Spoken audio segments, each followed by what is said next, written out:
ಕರ್ನಾಟಕ ರಾಜ್ಯ ಬೀಜನಿಗೆ ಮತ್ತು ಬೀಜೋತ್ಪಾದನೆ ಮಾಡಿಕೊಡ್ತಾ ಇದ್ವಿ. ಮತ್ತು ಬೆಳಗ್ಗೆಂಟಾಗಿ ನಾನು ಆರ್ಕಿಯಾಲಜಿ ಮತ್ತು ಮ್ಯೂಸಿಯಾಲಜಿ ವಸ್ತು ಸಂಗ್ರಹಾಲಯ ಮತ್ತು ಪುರಾತತ್ವ ಶಾಸ್ತ್ರದಲ್ಲಿ ನನ್ನ ಪದವಿಯನ್ನು ಮುಗಿಸಿದೆ. ಹಾಗಾಗಿ ನನಗೆ ಕಾರಣ ದೇಶಿ ತಳಿಗಳನ್ನು ಸಂರಕ್ಷಣೆ ಮಾಡಬೇಕು ಅಂದ್ಕೊಂಡು ಹೋಗ್ತಾ ಇದ್ವಿ.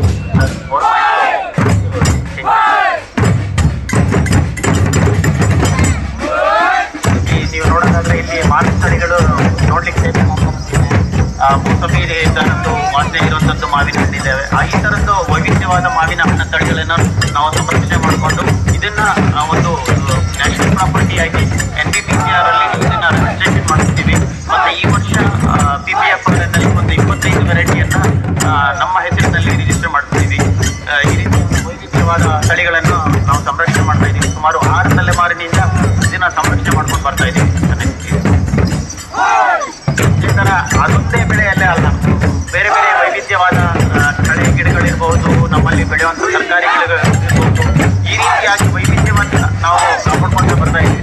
ನಾವೇನು ತೋಟದಲ್ಲಿ ಬೆಳೆ ಬೆಳೀತಾ ಇದ್ದೀವಿ ಅದರಲ್ಲಿ ಒಂದೇ ಬೆಳೆಗಳನ್ನು ಬೆಳೀತಾ ಇಲ್ಲ, ವೈವಿಧ್ಯವಾದ ಬೆಳೆಗಳನ್ನು, ಹಣ್ಣುಗಳ ಬೆಳೆಗಳಿರ್ಬೋದು, ಬೇರೆ ಬೇರೆ ಬೆಳೆಗಳಿರ್ಬೋದು, ಇದನ್ನು ನಾವು ಸಂರಕ್ಷಣೆ ಮಾಡ್ತಾ ಇದ್ದೀವಿ.